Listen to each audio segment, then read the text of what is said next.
क्या प्रेडिक्ट किया था मैंने कि भारत के पास कोई कारण ही नहीं है कि हम बायलैटरली चाइना के साथ कुछ सीरियस डिस्कशन करें तब तक, जब तक 1965 का रिवर्सल नहीं होता और 1979 का रिवर्सल नहीं होता। जब तक ये दोनों नहीं हो जाता, तब तक हम क्या डिस्कस करें आपके साथ। तो एक-एक एंशिएंट भारत के साथ आपका क्या लिंकेज है उसको निकालो खोद के और उसको पूरा पब्लिक डिस्प्ले में डालो। उसके बाद हम कोई सीरियस डिस्कशन आपके साथ करेंगे। क्यों? क्योंकि बहुत क्लियर है कि हर एक कन्वर्ट को अपने पेरेंट्स का रिस्पेक्ट करना ही पड़ेगा। इस पर अब कोई चर्चा नहीं हो सकती। इस पे हम नेगोशिएट नहीं करेंगे। आपका एंशिएंट भारत के साथ लिंकेज था तो था। अब मानो आप नहीं इंसल्ट कर सकते पेरेंट्स की, नहीं चलेगा। नो नॉन नेगोशिएबल है, ठीक है? तो ये दोनों रिवर्सल का उन्होंने प्रूफ दे दिया है। सबसे पहले 1979 का रिवर्सल शुरू किया उन्होंने। तो 1979 में क्या हुआ था? प्रेसिडेंट कार्टर गए थे, डेंग शॉपिंग गए थे प्रेसिडेंट कार्टर के पास यूएस में, टेक्नोलॉजी चोरी करने का उनको ये दे दिया गया परमिशन। अगर वो सिंगल चाइल्ड पॉलिसी चाइना में जाके इंपोज़ करते हैं तो, वो कंडीशन थी। अब उसका रिवर्सल शुरू हो रहा है। उसकी कुछ-कुछ खाली एक-एक हेडलाइन मैं दिखा रहा हूँ कि चेंजिंग करके जो है अवार्ड विनिंग कंप्यूटर साइंटिस्ट है, ब्लॉकचेन एक्सपर्ट, वो अमेरिका छोड़ के वापस चाइना सेटल हो रही है। तो टेक्नोलॉजी चोरी का जो दोनों के बीच एग्रीमेंट हुआ था, वो यहाँ से रिवर्स हो रहा है।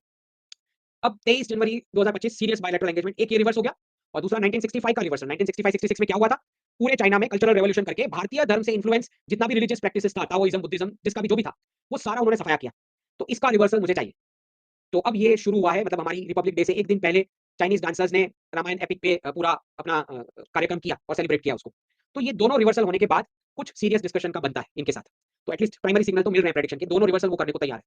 ठीक है? अब